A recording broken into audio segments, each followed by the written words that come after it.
Hello everyone and welcome to another episode of Inside Out Smile. I'm your host Dr. Amber Q, and today, I want to speak about AI because I actually went to an event the other day which was really interesting. There was one person in particular that I wanted to meet and I felt very blessed that I was able to meet him. I'm not going to mention names at the moment, but he's quite big in the AI world and he was just so lovely. He was very humble. He was such a nice person. I do hope to be working with him in the near future. So it was great to connect with him. And it really made me think about, speaking with him about sort of human factor skills, which is generally obviously what I deal with. And we were speaking just about AI creativity and the intersection of what, makes us uniquely human in terms of everything that's kind of going on, when we look at AI and just what's happening with creativity and art and, mixing that with human authenticity and authentic expression, etc. So I thought it'd be really great to explore today how technology shapes our humanity. And I know that obviously as AI becomes incredibly creative, there are going to be these conversations about what it means to be authentically human. And I feel that it's such a weird time to discuss this because obviously we've got the ongoing genocide and technology and AI is being used not for the betterment of humanity. It's actually destroying humanity. But let's put that aside at the moment. What I guess I wanted to discuss at the moment is that, if we have an AI that can write poetry that moves us to tears, that creates paintings that can sell, or can compose music that tops the charts, the question is that if we've got essentially a machine, God, why do I even feel guilty saying that as if I'm going to hurt AI's feelings? But essentially, if a machine can create art that's indistinguishable from human work, what makes human creativity special? And I think that this is really pertinent because I know that, for example, there are podcasts out there that are literally just created by AI. And I kind of think, gosh, what's happening there? Are we connecting with creativity, or is it just our own projection of human experience onto it? And I feel that it's interesting, isn't it? Because when we create things, we as humans, we're not just arranging words, colours or sounds. We're actually channeling our lived experience, our struggles, our dreams, our mortality. And like with this podcast, for example, I like to keep it as raw as I can. So literally, I edit to the minimum. So for example, I may take out a cough. She says coughing on cue. For those that know me, I do tend to cough at times. But anyway, the point is that I think that every human creation carries our invisible signature of a conscious being who feels joy, fear, love, and loss. And, for example, you can tell if I'm fully hydrated, probably by the way that I speak. And when I am thirsty, my voice is a bit more croaky.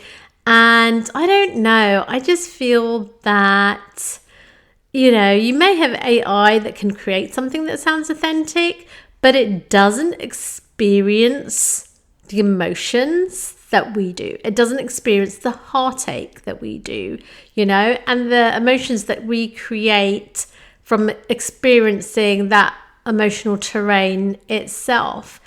Now, I guess, I don't know. Look, I'm not saying that AI creativity is worthless. It's a great partner. And I think that is the point. And I may have mentioned this on a previous podcast episode. But basically, the thing is that AI, like social media, is a tool. So, for example, I think artists are using AI to push I don't know, boundaries, explore ideas. They couldn't have, I don't know, reached alone. I'm not an artist, so I can't fully, I guess, delve into that. But the point is that, you know, whether it's musicians or artists or anyone that's creative, they're not actually being replaced by AI. It's just that they're evolving using AI. So the human becomes the curator, the intentionality behind the creation. So the consciousness that decides what matters. And obviously, again, I'm not going to delve into, just because I don't know enough about it, how AI could take over. And there was an article, wasn't there, about one AI that they pretended that they were going to either get rid of it, and it basically saved itself, essentially. So it was thinking, you know, for itself, which is very spooky. But I think the thing is that when we think about the future, obviously AI is going to handle more routine tasks in everyday life, including creativity. But I've always stood by the fact that human factors such as vulnerability, intuition, you know, just that willingness to fail, or maybe not even the willingness to, but, you know, sometimes we fail. So I think that in this era, we're actually called to be more human and not less human. And, you know, if you look at YouTube, I think there's so much sort of AI generated stuff around. And I don't think there's anything wrong with that. I mean, you know, there is really useful information out there and really great sort of movies or creative works.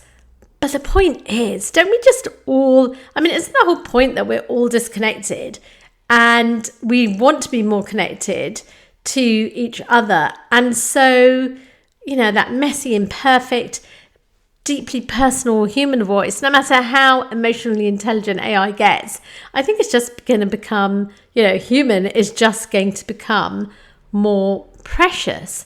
And I think the thing is that, you know, it's not about so much, because of AI, I think it's not so much now about what you can produce, it's what have you lived? How have you lived? So it's emotional truth, right? It's from perfection, which obviously AI can do, to authenticity.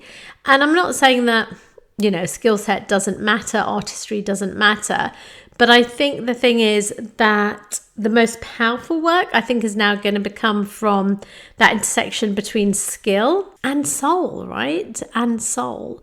So if we're going to double down, if we're going to, you know, kind of focus on our uniquely human capacity for empathy, moral reasoning, the ability to find meaning in suffering, the courage to be vulnerable, then in a way we're going to be evolving, right?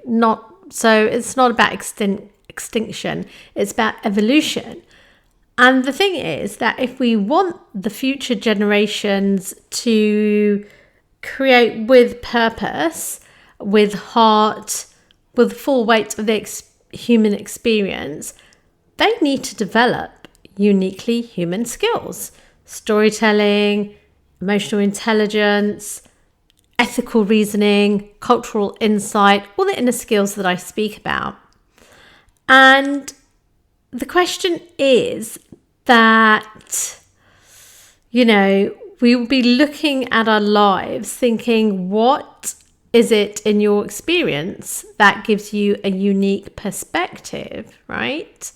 So it's almost like the age of authentic expression, because AI is going to handle all kind of the busy work and humans will be freed to focus on what we do, you know, what we do best, which is making connection, finding meaning, and telling stories that help us to understand ourselves and each other.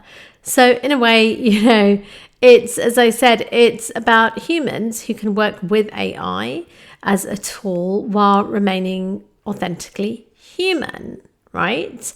And the thing is, you know, if we are not going to lose sight of what makes us human, i.e. our morality, our mortality as well, our capacity for love, our ability to find hope in these dark days, then the question is, are we going to be able to become more human?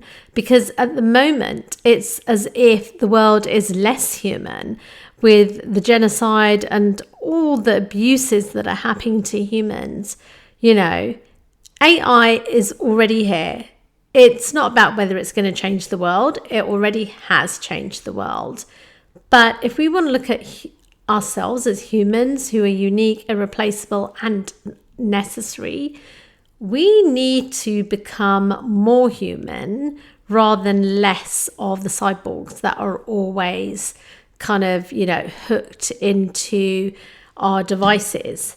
And in turn, that means that we need to be paying attention to what is happening to the world now, the genocide and just the conflict that is just causing so much damage to human life and to other living beings.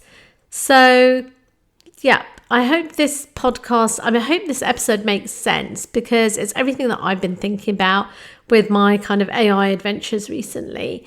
And as always, I feel that the people, you guys who listen to this episode, I'm so grateful for you, because it obviously means that you resonate with it on some level.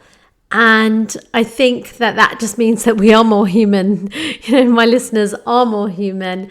And I would hope that this episode makes you ponder on what makes you beautifully, imperfectly human, and how we can help other humans, because that is what life is about. It's about service. Because what is emotional intelligence? What is empathy? What is vulnerable? What is our capacity for love if we can't help each other? And I think right now is, there's a huge opportunity to help our fellow beings and our brothers and sisters in humanity in Palestine and in other areas of conflict, Sudan, Yemen. There's just so much injustice everywhere. So until the next episode, let's all create connection and not just change lives, but save lives.